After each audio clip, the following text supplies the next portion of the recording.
Hey everybody, it's been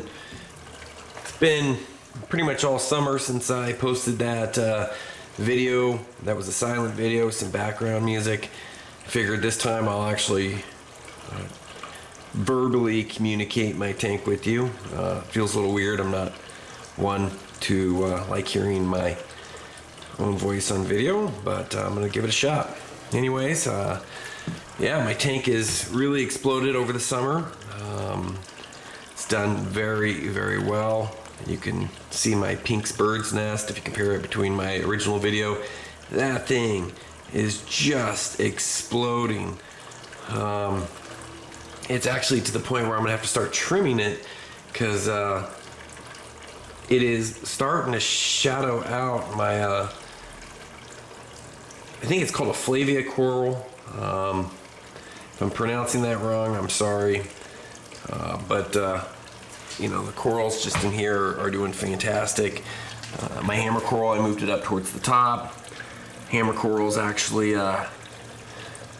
doing quite well. I think it's actually starting to form a new head and divide. You can kind of see it in its structure that it looks like it's starting to split there. Super excited for that.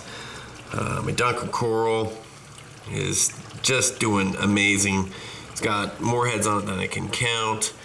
I was given this green cineris coral. You know, it's not a coral that I would have picked myself, but the person was struggling in keeping it alive, so I offered to take it off his hands, and I figured I'd just pay it forward if I could nurse it back to health, and it sure is doing amazing. There's an encrusting and plating coral here too. This orange one behind the bird's nest. On Saturday when I got up a couple days ago, I noticed this weird, what looked like a slime mold growing on it. I treated it with 3% hydrogen peroxide, and the coral and the mold, well, the mold seems like it's gone away, or the bacteria bloom or whatever was on it went away. But and just the overall coral itself, it looks like it's rebounding nicely, and I think I got that solved, whatever the heck that was I was seeing on my coral. Nobody likes to see weird growths going on, especially when they baby their system like I do. Got myself some new zoanthids here.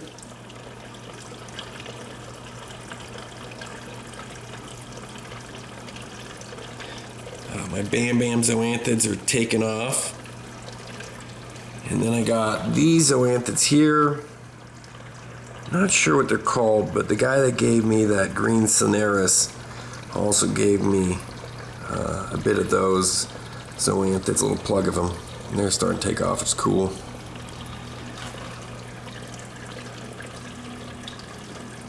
I did have one other issue. I was doing my bi-yearly maintenance on the tank where I just like strip it down and run white vinegar through all my pumps for like 24 hours and just do a thorough cleaning. My skimmer back here, the electrical plug for some reason built up resistance during that process, and it melted the neutral line of the actual electrical plug, which was submersed underneath the water. So I came in here one morning after I did that cleaning, and my tank looked like it had gone nuclear. All my corals looked like they were trying to climb off the rocks. I noticed that pump was kind of sounding weird, so pulled it out of the water and went over there and plugged it in and was rinsing it off underneath the sink. And that's when I discovered that the neutral